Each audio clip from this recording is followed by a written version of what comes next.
Alors, je vois le temps qui s'écoule et je voudrais regarder avec vous dans Jean au chapitre 10. Alors, vous allez me pardonner ce matin si je vais essayer de faire un résumé de ce que j'ai préparé, puisque nous avons moins de temps devant nous. Mais ce n'est pas dans Jean 10, c'est dans Jean 11. Vous savez qu'on a regardé jusqu'à présent les 7 Je suis. On a commencé la série des 7 Je suis de Jésus. Et nous sommes rendus au 5e, quand Jésus dit « Je suis la résurrection et la vie ». Avant de regarder un petit peu ce passage, j'aimerais vous attirer votre attention sur le fait qu'il y a aussi 7 miracles dans l'évangile de Jean, et que les 7 miracles de l'évangile de Jean sont là, non pas juste pour faire des miracles, mais sont là pour nous décrire la personne et l'œuvre de Jésus. Alors Jésus fait des miracles pour que les gens puissent croire en lui, c'est ça l'objectif. Parfois, lorsque nous parlons de miracles, nous avons tellement tendance à mettre l'accent sur le miracle en soi que nous oublions les raisons pour lesquelles Jésus a fait des miracles. Alors, les 7 paroles qui commencent par « je suis », verbe suivi d'un qualificatif, mais nous retrouvons aussi dans Jean 7 miracles, et les 7 miracles que nous retrouvons sont ceux-ci: l'eau changée en vin dans les noces de Cana, la guérison du fils de l'officier, la guérison du paralytique à Bethesda, la multiplication des pains, Jésus qui marche sur les eaux. Nous avons aussi la guérison de l'aveugle de naissance, ça c'est chapitre 9 de Jean. Et le 7e miracle, c'est celui de la résurrection de Lazare. Alors c'est important de mentionner le tout, puisque c'est dans le contexte de ce miracle que Jésus dit « Je suis la résurrection et la vie ». Alors pour aller un peu plus vite ce matin, je vais lire avec vous le texte de Jean par petits blocs, et je vais rapidement montrer les petites notes à l'écran, mais je n'aurai pas le temps de commenter ce que j'ai vraiment préparé, mais ça vous permet de prendre des notes si vous le désirez. Alors, dans ce passage au chapitre 11, nous avons la préparation d'un événement qui s'en vient. Et l'événement qui s'en vient, c'est Jésus qui performe un miracle et qui va ressusciter Lazare d'entre les morts. Et ce que nous allons faire, nous allons regarder la préparation de l'événement, du miracle. On va voir comment l'arrivée de Jésus dans ce village, alors que Lazare vient de mourir. Et nous allons regarder aussi la résurrection, le miracle en lui-même que Jésus donc a posé. Alors tout d'abord, la préparation de l'événement, on va lire à partir du verset 1er. Verset 1er. Les versets 1, 2 et 3 de Jean 11. Jean 11, verset 1er. Il y avait un homme malade, Lazare de Béthanie, village de Marie et de Marthe sa sœur. C'était cette Marie qui oignit de parfum le Seigneur et qui lui essuya les pieds avec ses cheveux. Et c'était son frère Lazare qui était malade. Alors, simplement, dans ce début du texte, nous avons une présentation des personnages. Et le texte est assez simple. Il y avait un homme malade. En fait, d'après le contexte, on va voir que cet homme-là, il était mort. Et que Jésus, lorsqu'il est intervenu, il est intervenu après que cette maladie eut conduit donc à la mort. Alors, Lazare, qui il était, cet homme-là qui était malade? Eh bien, Lazare, en hébreu, ça vient de Éléazar. Et Éléazar, ça veut dire « Dieu a secouru ». Alors, c'est un nom qui convient assez bien pour l'histoire, puisque Lazare a été vraiment secouru par Dieu, par Jésus. Jésus l'a libéré de l'emprise de la mort, l'a ressuscité. Lazare a 2 sœurs, Marie et Marthe. Et si nous lisons dans Jean au chapitre 2, au verset 3, nous allons voir que cette femme, Marie, a lavé les pieds de Jésus, a essuyé les pieds de Jésus.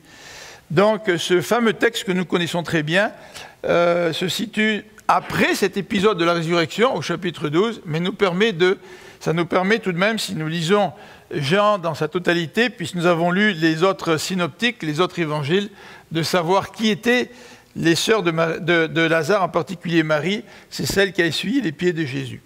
Alors le verset 1 nous dit que Lazare était malade. Le verset 3 nous dit que les sœurs envoyèrent dire à Jésus « Seigneur, voici celui que tu aimes est malade ». Alors quand on envoie quelqu'un pour dire à Jésus que la personne est malade, généralement ce n'est pas juste un mot de tête. Donc la maladie devait être assez grave. Mais la ville de Béthanie se situait à 1 journée de marche de l'endroit où était Jésus, de l'autre côté du Jourdain. Donc, ce n'est pas simplement quelqu'un qui est malade, la situation est importante, elle est grande. En fait, Jésus dit lui-même que cet homme est déjà mort.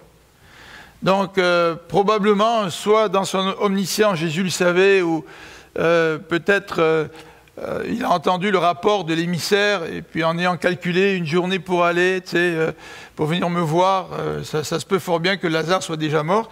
Mais toujours est-il, le contexte nous clarifie très très clairement et très rapidement que Lazare n'est pas seulement malade, mais que Lazare est mort. Alors au verset 3 de ce passage, si nous lisons au chapitre 12, le texte nous dit « Les sœurs envoyèrent dire à Jésus, « Seigneur, voici celui que tu aimes est malade. » Après avoir entendu cela, Jésus dit « Cette maladie n'est point à la mort, mais elle est pour la gloire de Dieu, afin que le Fils de Dieu soit glorifié par elle. » Or Jésus aimait Marthe et sa sœur et Lazare. Alors dans ce passage qui prépare l'événement, puisque nous sommes au début du chapitre, nous notons une attitude de Jésus qui est un petit peu surprenante. C'est que Jésus a attendu. Et après, avant de savoir que Jésus a attendu, ou en tout cas parallèlement à cela, nous savons, parce que Jean veut absolument le souligner, que Lazare aimait beaucoup, que Jésus aimait beaucoup Lazare et ses sœurs. Il nous le répète 2 fois dans cette introduction. Au verset 3, les sœurs envoyèrent dire à Jésus, « Seigneur, voici celui que tu aimes est malade. » Donc on voit tout de suite qu'il y a une relation tout à fait particulière entre Lazare et la famille de Lazare et Jésus. Et ensuite, il est dit au verset 5, « Or, Jésus aimait Marthe et sa sœur et Lazare. » Donc ce n'est pas seulement les sœurs qui disent au verset 3, « Celui que tu aimes est malade », mais Jésus lui-même reprend cela, il affirme, il le confirme. Lui aussi précise qu'il aimait Marthe et sa sœur et Lazare. Alors, ayant cette information, on peut se poser la question, pour quelle raison Jésus est-il resté délibérément 2 jours de plus dans cette région, au lieu de quitter précipitamment et rentrer à Béthanie? En fait, si quelqu'un d'entre nous apprend que dans la famille, un conjoint ou des enfants ou des gens proches sont malades, notre première réaction, si on est loin, on prend l'avion puis on arrive. Et là, on peut se demander pourquoi Jésus a voulu passer autant de temps et rester 2 jours de plus, en sachant qu'il fallait une journée de travail, une journée de marche pour atteindre le village de Lazare. Donc, si ça a pris déjà une journée, ensuite il attend 2 jours, puis ça prend une journée pour y aller, ben ça prend 4 jours. En fait, Jésus n'est pas tellement rapide, il y a plus rapide que ça. Et bien souvent, nous pouvons nous poser nous-mêmes la question, Seigneur, pourquoi tu n'agis pas plus vite dans notre situation, dans notre quotidien, dans nos besoins, Seigneur, pourquoi est-ce que tu ne réagis pas beaucoup plus spontanément? En fait, quelqu'un a dit que Jésus, quand il agit, semble toujours en retard, mais dans le fin fond de l'histoire, il arrive toujours à minuit moins 1. Alors c'est sûr que quand nous sommes dans les besoins, ou dans le besoin, nous attendons l'intervention de Jésus, et puis plus l'intervention de Jésus tarde, plus ça nous stresse. Et même si Jésus arrive à l'heure, même si c'est minuit moins 1, ça nous semble une éternité. Alors imaginons-nous un petit peu l'attitude de ces 2 sœurs. Ils attendent Jésus, Jésus ne vient pas, et ça prend 4 jours après la mort de Lazare, avant que Jésus n'arrive. Et au verset 4, Jésus nous dit de manière très très claire, « Cette maladie n'est point à la mort, mais elle est pour la gloire de Dieu, afin que le Fils de Dieu soit glorifié par elle. » Alors c'est vrai que parfois l'attente de Jésus nous semble extrêmement longue. Mais dans le contexte de ce passage, nous pouvons nous rappeler aussi que même si Dieu attend, avant d'intervenir dans notre vie, c'est certainement pour manifester sa gloire. Et Jésus va manifester sa gloire. Parce que le miracle de Jésus, ce n'est pas un miracle pour attirer les foules. Ce n'est pas un miracle pour passer à la télévision. Ce n'est pas pour avoir la réputation d'un gars qui fait des miracles. Ce n'est pas pour cela que Jésus fait des miracles. Et parfois, nous recherchons les miracles, pour l'avantage des miracles. Vous vous rappelez la multiplication des pains? Que lorsque Jésus a dit qu'il est le pain de vie, les gens étaient vexés, choqués, Parce qu'il s'attendait au miracle pour le bienfait immédiat. Je n'ai pas besoin d'acheter à manger, Jésus va fournir. Alors que Jésus ne fait pas les miracles pour les bienfaits immédiats. Jésus fait des miracles pour manifester sa gloire, pour manifester qui il est, pour glorifier son Père. Alors on a deux perspectives là. Et aujourd'hui on entend beaucoup parler de miracles dans certains milieux, et je me demande si la perspective de ceux qui prétendent faire des miracles ou qui recherchent les miracles est la bonne perspective. En tout cas, Jésus, lui, veut faire une intervention, veut faire un miracle pour la gloire de Dieu. Et au verset 7 à 16, nous avons enfin la décision de Jésus. Jésus réagit au verset 7. Il dit ensuite aux disciples, « Retournons en Judée. » Les disciples lui dirent, « Rabbi, les Juifs tout récemment cherchaient à te lapider et tu retournes en Judée. » Jésus répondit, « N'y a-t-il pas 12 heures au jour? Si quelqu'un marche pendant le jour, il ne bronche point, parce qu'il voit la lumière de ce monde. Mais si quelqu'un marche pendant la nuit, il bronche, parce que la lumière n'est pas en lui. » Après ces paroles, il leur dit, « Lazare, notre ami, dort, mais je vais le réveiller. » Les disciples lui dirent, « Seigneur, s'il dort, il sera guéri. » Jésus avait parlé de sa mort, mais ils crurent qu'il parlait de l'assoupissement du sommeil. Alors Jésus leur dit ouvertement, « Lazare est mort. Et à cause de vous, afin que vous croyiez, je me réjouis de ceux que je n'étais pas là, mais allons vers lui. » Sur quoi Thomas, appelé Didyme, dit aux autres disciples, « Allons aussi afin de mourir avec lui. » Alors c'est intéressant, juste quelques petites remarques sur la décision de Jésus. Jésus décide de partir. Et comme vous le savez, certainement, Béthanie se trouve à peu près 2 à 3 kilomètres, environ 3 kilomètres de Jérusalem. Et déjà, les leaders cherchaient à attraper Jésus. Donc c'était une décision extrêmement dangereuse à prendre. En fait, les disciples ont très bien compris, puisqu'ils ont dit à Jésus, « Écoute, Jésus, là, tu ne devrais pas y aller. » Et Jésus leur réplique en disant au verset 10, en particulier au verset 9, « N'y a-t-il pas 12 heures au jour? Si quelqu'un marche pendant le jour, il ne bronche point parce qu'il voit la lumière de ce monde, mais si quelqu'un marche pendant la nuit, il bronche parce que la lumière n'est pas en lui. » Qu'est-ce que cette référence à la lumière du jour vient faire dans les paroles de Jésus? Qu'est-ce que ça veut dire? Mais Jésus parfois donne des images qui nous laissent un petit peu songeurs. Nous ne comprenons pas toujours pourquoi il parle ainsi. Mais Jésus est en train de souligner le fait que tant que ce n'est pas l'heure de Dieu d'être livré et arrêté, le Fils de Dieu ne craint rien. Il marche dans la journée. En fait, quand tu marches dans la journée, tu ne crains rien, hein, parce que tu vois par terre, s'il y a des problèmes, s'il y a des obstacles, tu vas les franchir aisément. Mais si tu marches la nuit, c'est une autre paire de manches. Et Jésus est en train, d'une manière très, très imagée, de dire, écoute, moi je n'ai pas peur, je fais confiance à mon Père, si c'est l'heure d'être arrêté, je serai arrêté, si ce n'est pas l'heure, je ne serai pas arrêté. Et là, nous voyons la réaction des disciples qui ne comprennent pas, ils ne comprennent pas vraiment Jésus, et c'est souvent notre situation, nous sommes décalés vis-à-vis de Dieu. Ça fait un petit peu comme Moïse lorsqu'il a vu ce contremaître égyptien qui frappait un esclave israélite, et qui a voulu défendre l'esclave et qui a tué, en fin de compte, cet Égyptien. Et déjà, Moïse voulait être le libérateur et il voulait être le juge en Israël, puisque quelques temps plus tard, il voit 2 Israélites qui chicanent et il veut intervenir et les Israélites réagissent envers lui en lui disant, écoute, tu as tué déjà l'Égyptien, puis tu vas être le juge entre nous, quel est ton rôle, qu'est-ce que tu veux?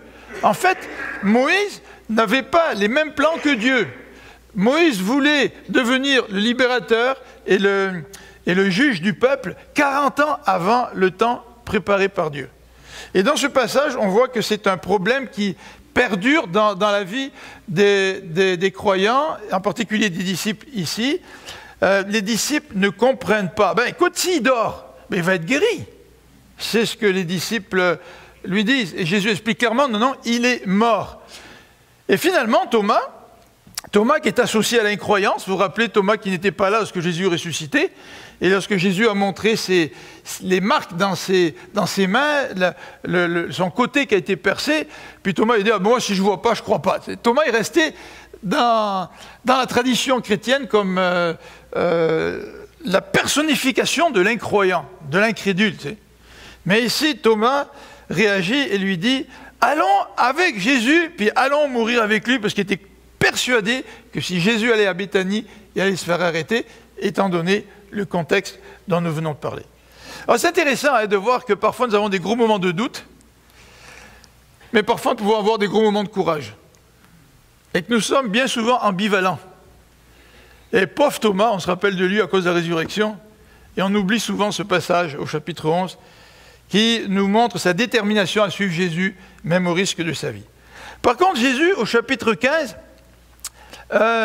nous explique la motivation de sa décision. Pourquoi Jésus a voulu prendre cette décision d'aller à Béthanie, proche de Jérusalem. Le risque de l'arrestation était imminent. Pourquoi Jésus a-t-il pris cette décision? Bien, Jésus a pris cette décision parce qu'il voulait renforcer, solidifier la foi de ses disciples. Le verset 15 nous dit « C'est à cause de vous, afin que vous croyez. Et je me réjouis de ceux que je n'étais pas là. » Jésus se réjouit du fait qu'il n'était pas là quand Lazare est mort. Parce que s'il avait été là, il aurait peut-être intervenu tout de suite, et ça aurait été beaucoup plus difficile pour lui d'attendre 4 jours avant de faire quelque chose. Mais là, Jésus se réjouit d'avoir attendu 4 jours, parce que Jésus veut accomplir un miracle, et il veut accomplir un miracle pour que la foi de ses disciples puisse grandir. On est loin des miracles dont on entend souvent parler, mais qui, quelques semaines après, débouchent sur des situations pires qu'avant le soi-disant miracle.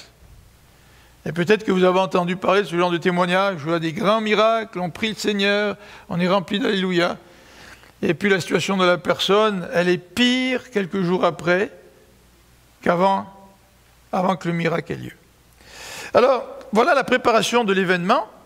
On arrive maintenant au verset 17, qui introduit cette nouvelle section qui est devant nous, cette nouvelle section où Jésus arrive.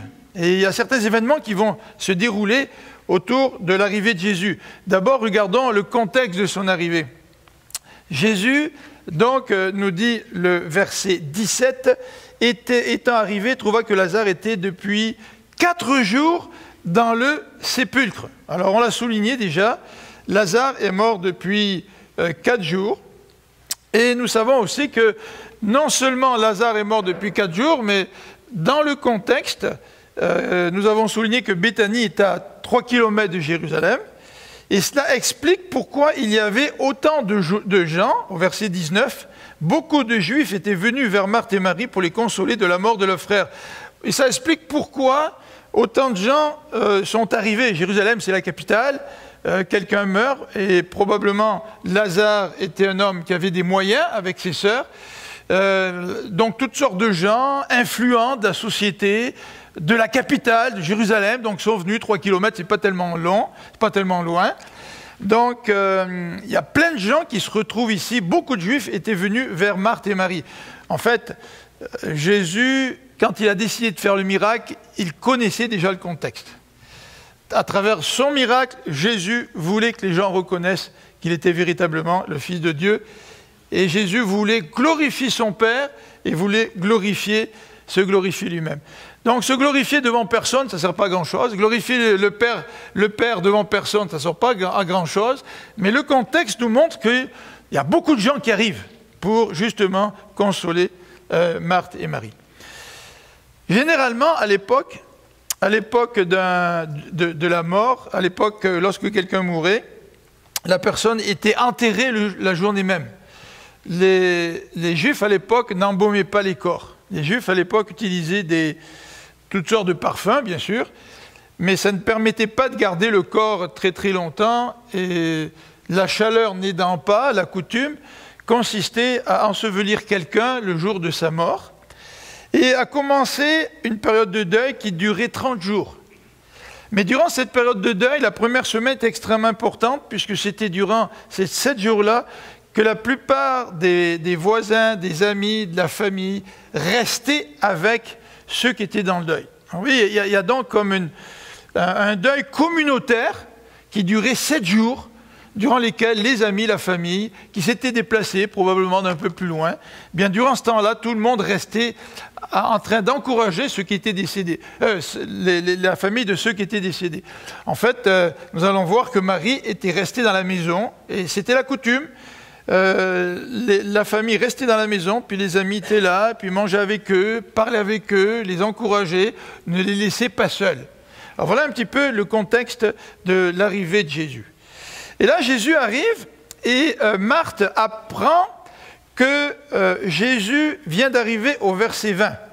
Lorsque Marthe apprit que Jésus arrivait, elle alla au devant de lui, tandis que Marie se tenait assise à la maison. Alors on voit tout de suite un petit peu les caractères différents de ces deux personnes. Marthe qui est très très active, qui ne reste pas très souvent en place. Vous vous rappelez un autre événement, lorsque Jésus est venu à la maison, Marthe était en train de faire la cuisine alors que Marie était assise pour écouter. Marie était certainement beaucoup plus axée sur les relations, peut-être beaucoup plus contemplative. Et voilà que Marthe, elle apprend que Jésus arrive, elle va tout de suite à la rencontre de Jésus. Et Jésus lui parle, Marthe lui parle au verset 21. Marthe dit à Jésus, « Seigneur, si tu avais été ici, mon frère ne serait pas mort. » Alors, est-ce qu'il s'agit d'un reproche de la part de Marthe, paroles qui vont être reprises par Marie plus tard, ou s'agit-il plutôt de l'expression de sa souffrance? Toujours est-il, Marthe continue au verset 22 en disant, « Mais maintenant même, je sais que tout ce que tu demanderas à Dieu, Dieu te l'accordera. » C'est intéressant de voir la foi de Marthe. Hein? Et certainement, Marthe était en attente vis-à-vis de Jésus, sans croire vraiment que Jésus allait vraiment ressusciter son frère d'entre les morts. Et Jésus, lui répond, il va faire l'affirmation qui se retrouve dans le titre de notre étude ce matin, « Moi, je suis la résurrection et la vie ». Jésus lui dit d'abord au verset 23, « Ton frère ressuscitera. » Alors Marthe lui dit, « Oui, je sais qu'il va ressusciter. » Parce que nous croyons, la majorité des Juifs croyaient à la résurrection au dernier jour, c'est-à-dire au jour du jugement. Les Juifs croyaient, la majeure partie des Juifs croyaient à la résurrection. Et Jésus ne lui dit pas, « Écoute Marie, je te dis ça pour t'encourager, puis pense à la résurrection. Ton frère, il est mort, c'est vrai, mais Dieu va le ressusciter. » Jésus va beaucoup plus loin que cela. Jésus dit, et là, en cela, Jésus est complètement différent de ce prophète de l'Ancien Testament qui avait ressuscité un enfant. Vous vous rappelez dans l'Ancien Testament? Jésus, il dit, « Je vais ressusciter ton frère. » Est-ce que c'est ça qu'il dit? C'est pas ça qu'il dit au verset 24, au verset 25. Jésus dit, « Je suis la résurrection et la vie. » Vous voyez comment Jésus détourne l'attention du miracle pour que Marie porte attention à qui? À lui-même, à sa propre personne, à qui il est.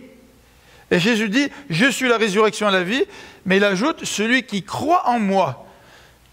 Il y a toujours des conditions avec Jésus, des conditions de grâce, mais ce sont des conditions pareilles. Celui qui croit en moi vivra, même s'il meurt, et quiconque vit et croit en moi ne mourra jamais. Crois-tu cela? Elle lui dit, oui Seigneur, je crois que tu es le Christ, le Fils de Dieu, celui qui devait venir dans le monde. Intéressant. Où est-il question de Lazare dans ces paroles? Où est-il question du problème dans ces paroles? Où est-il question de la souffrance de Marthe dans ces paroles? Ces paroles mettent l'accent sur la relation de Marthe avec Jésus, mettent l'accent sur la personne même de Jésus. Et Jésus dit à Marthe, est-ce que tu crois? Est-ce que tu crois en moi?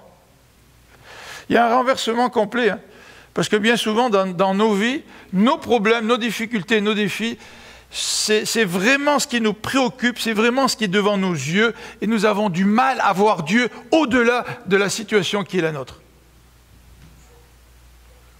Et Jésus attire Marthe à lui. D'ailleurs, au verset 28, nous allons avoir une petite description des émotions de Jésus, des sentiments de Jésus. Verset 28 nous dit, « Ainsi, ayant parlé, elle s'en alla. » Puis elle appela secrètement Marie, sa sœur, et lui dit, « Le maître est ici, il te demande. » Dès que Marie eut entendu, elle se leva promptement et alla vers lui, car Jésus n'était pas encore entré dans le village, mais il était dans le lieu où Marthe l'avait rencontré. Probablement que la venue de Jésus s'était faite discrètement, à cause du contexte politique, les chefs cherchaient à l'arrêter. Les Juifs qui étaient avec Marie dans la maison et qui la consolaient, l'ayant vue se lever promptement et sortir, la suivirent. Ça, c'est manqué pour être discret, là. En disant, elle va au sépulcre pour y pleurer. Lorsque Marie fut arrivée là où était Jésus et qu'elle le vit, elle tomba à ses pieds et lui dit, « Seigneur, si tu avais été ici, mon frère ne serait pas mort. » Jésus, la voyant pleurer, elle et les Juifs qui étaient venus avec elle, frémit en son esprit et fut tout ému. Et il dit, « Où l'avez-vous mis ?» Seigneur lui répondirent, « Viens et vois. » Jésus pleura. Sur quoi les Juifs dirent, « Voyez comme il l'aimait. » Alors très rapidement, donc Marie s'en va à la rencontre de Jésus. Ce qui est intéressant, c'est que le texte nous dit que Jésus voit. Peut-être que Marie et Marthe se sont dit, mais Jésus tarde. On a envoyé un messager, ça a pris 1 jour. Normalement, si Jésus doit venir, ça va prendre 1 jour, il devrait être là. Pendant le 3e jour et pendant le 4e jour, quelle a été la réaction de Marie? Quelle a été la réaction de Marthe? Peut-être que Marthe et Marie se disaient, mais il nous semblait que Jésus nous aimait. Pourtant, on a eu des bons moments avec lui. Il nous semblait que nous avions une place spéciale dans le cœur de Jésus. Et peut-être cette question-là, c'est la question que vous vous posez dans ce que vous vivez aujourd'hui. Et vous dites, il me semble quand même que ce Jésus, je suis venu vers lui, je l'ai accepté dans ma vie, puis dans ce que je vis, il me semble, Jésus, que est-ce que tu m'aimes vraiment encore? Et le texte ici nous dit que Jésus a vu, au verset 33, Jésus la voyant pleurer. Jésus voit et Jésus est ému. Jésus voit et Jésus est troublé. Jésus voit et Jésus pleure. En fait, le verset le plus court de la Bible, c'est celui-là. Jésus pleura. Verset tellement court, mais qui exprime toute la compassion que le Seigneur peut avoir pour nous. Et lorsque nous ne voyons pas Jésus tel qu'il est réellement, par la foi, nous pouvons savoir que Jésus voit notre situation et que Jésus a de la compassion pour chacun d'entre nous. Même si la preuve n'est pas aussi tangible que j'aimerais, il n'était pas là Jésus le 3e jour, il n'était pas là Jésus le 4e jour, mais Jésus a toujours un cœur rempli de compassion. Alors Jésus arrive, et Jésus va intervenir, et il va donc ressusciter Lazare d'entre les morts. Mais avant de ressusciter Lazare, Jésus doit franchir une coupe d'obstacles. Et dans cette section, verset 37, nous voyons tout de suite les Juifs qui sont là, ou les gens qui sont autour. Quelques-uns d'entre eux dirent au verset 37, « Lui qui a ouvert les yeux de l'aveugle », ça c'est au chapitre 9 de Jean, « ne pouvait-il pas faire aussi que cet homme ne meure point ?» Il y a des gens qui sont peut-être perplexes. Hein? Il y a des gens qui ne comprennent pas comment Dieu agit. Il y a des gens qui sont prêts à faire des reproches à Dieu. Et parfois, nous sommes nous-mêmes les premiers à faire des reproches à Dieu. « Seigneur, pourquoi tu permets ceci, cela dans ma vie, alors que regarde ce que tu as fait pour mon frère ou ma sœur qui est à côté de moi. Pourquoi est-ce que tu n'as pas fait autant pour moi que tu as fait pour lui ou pour elle ?» Nous voyons tout de suite la perplexité de certaines personnes. Deuxième élément que nous voyons, il y a un petit problème, parce que quand il veut ressusciter Lazare d'entre les morts, la personne qui représente le problème, c'est Marthe. Verset 38. Jésus, frémissant de nouveau en lui-même, se rendit au sépulcre, donc Jésus est rempli d'émotion. C'était une grotte et une pierre était placée devant. Jésus dit, ôtez la pierre. Marthe, la sœur de mort, lui dit, Seigneur, il sent déjà, car il y a 4 jours qu'il est là. En d'autres termes, Marthe est en train de dire, Seigneur, je ne sais pas ce que c'est en train de faire là, mais c'est peut-être pas la meilleure idée que d'ouvrir la porte, là, de faire rouler la pierre. Il est déjà en train de sentir. Qu'est-ce que tu es en train de faire, Jésus? Et Jésus lui dit, ne t'ai-je pas dit que si tu crois, tu verras la gloire de Dieu. Et parfois, dans ce que nous vivons, nous sommes le premier problème à l'intervention de Dieu dans notre vie. Ah Seigneur, ça ne se peut pas que tu fasses ça là. Et là, nous amenons nos objections au Seigneur. Alors que ce que le Seigneur nous demande, c'est de répondre par la foi. Ne t'ai-je pas dit, si tu crois, tu verras la gloire de Dieu. Et là, Jésus lui donne une promesse. Peut-être qu'aujourd'hui, Dieu veut intervenir dans ta vie, mais que dans ton cœur, tu fais monter vers Dieu des objections. Alors le verset 40 est peut-être une promesse pour toi ce matin. Peut-être que ce matin, Dieu est en train de te dire, laisse de côté ton objection, ne t'ai-je pas dit que si tu crois, je ne vais pas simplement amener la solution à ton problème. C'est plus que ça, les amis. Dieu, c'est plus qu'une solution à nos problèmes. Dieu n'est pas seulement la solution à nos problèmes. Dieu est là pour se révéler à nous, pour que nous puissions voir la gloire de Dieu. Jésus prie, avant d'accomplir ce miracle, et au verset 41, il ôte la pierre. Jésus leva les yeux en haut et dit, « Père, je te rends grâce de ce que tu m'as exaucé. Pour moi, je sais que tu m'exauces toujours, mais j'ai parlé à cause de la foule qui m'entoure afin qu'ils croient que c'est toi qui m'as envoyé. » C'est intéressant de voir la relation de Jésus avec son Père. Il l'appelle son Père céleste. Les Juifs n'appelaient pas Dieu leur Père céleste. C'était peut-être le Père de la nation. Il y avait un certain concept de paternité dans l'Ancien Testament. Mais que Dieu soit le Père de chacun des croyants, ça c'était quelque chose de vraiment nouveau. Et Jésus, en tout cas, donne l'exemple d'une relation qu'il a avec son Père, d'une intimité avec son Père. Et il dit au verset 42, « Je sais que tu m'exauces toujours. » Ça, je ne sais pas si on pourrait dire cela dans nos prières.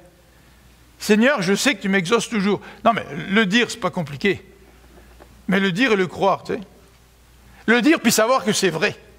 Ça, c'est notre paire de manches.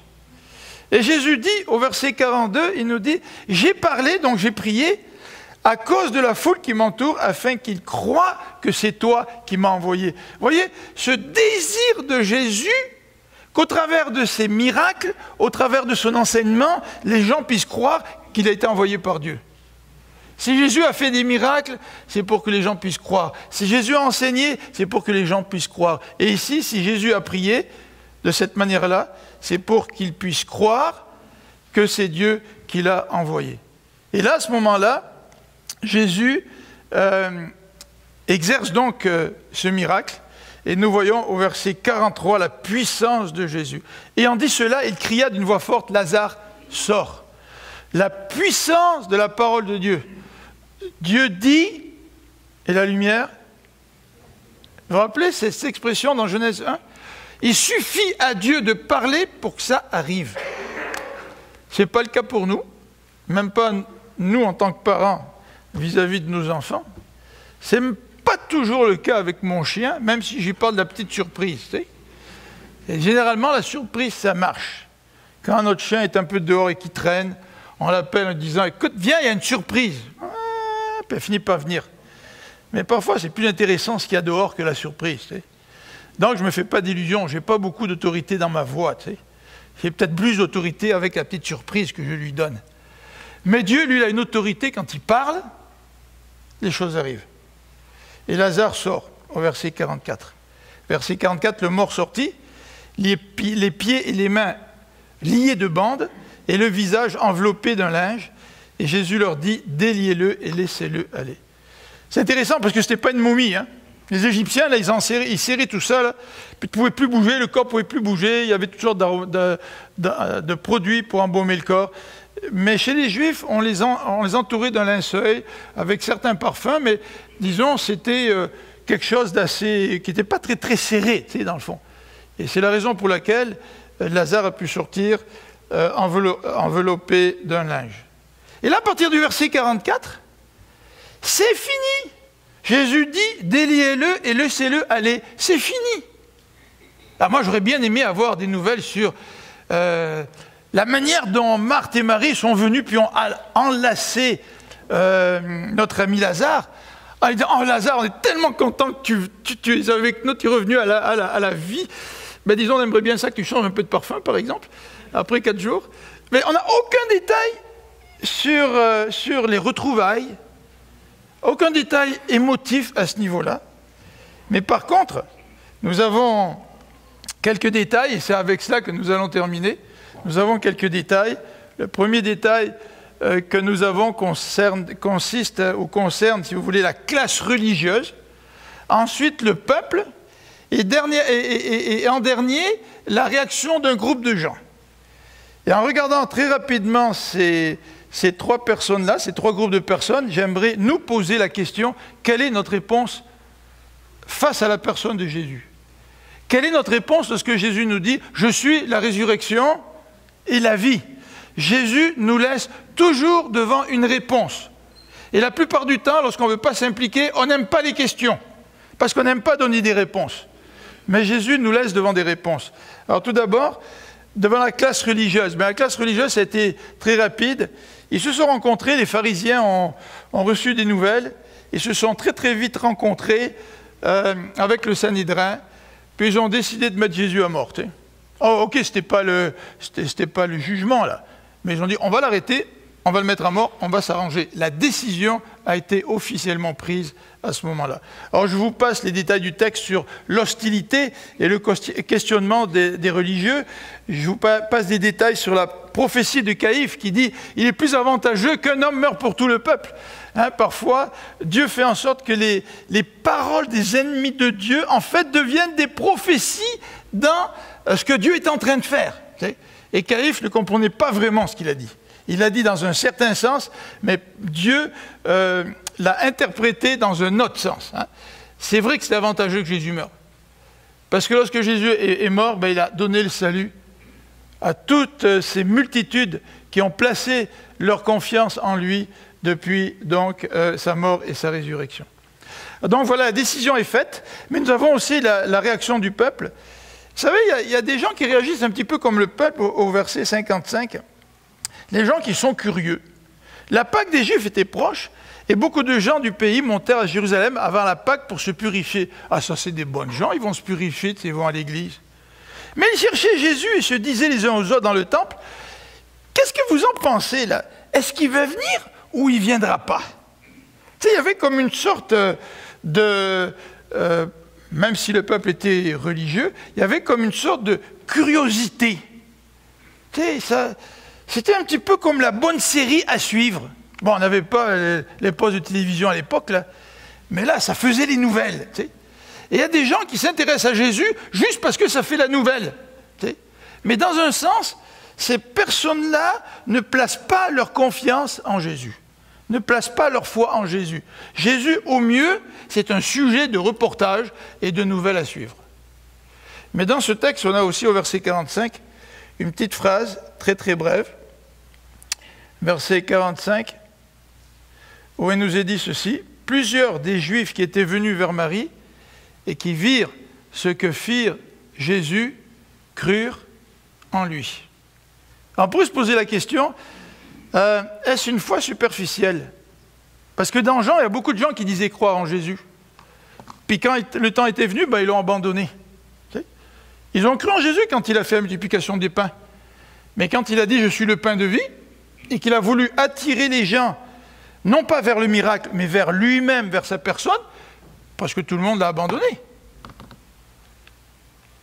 Mais ici, certainement, c'était une foi véritable. Jésus a mis l'accent. Jésus a mis l'accent, non pas sur le miracle, mais Jésus a mis l'accent sur lui-même. Et ce matin, j'aimerais vous poser cette question pour terminer. Nous sommes devant une affirmation de Jésus. Moi, je suis la résurrection et la vie.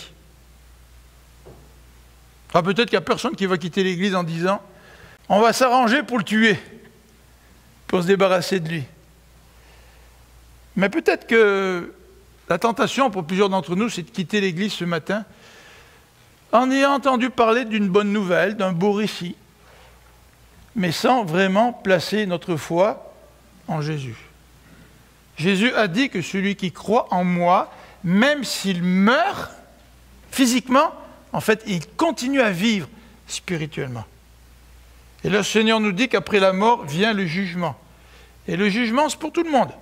Ceux qui auront placé leur foi dans le Seigneur vont vivre pour l'éternité avec lui, et ceux qui l'auront rejeté vivront un rejet éternel, loin de Dieu, et certainement souffriront d'avoir manqué cette occasion d'accepter un Dieu d'amour dans leur vie. Comment est-ce que tu réponds aujourd'hui à l'affirmation de Jésus? Je suis la résurrection et la vie. Prions ensemble.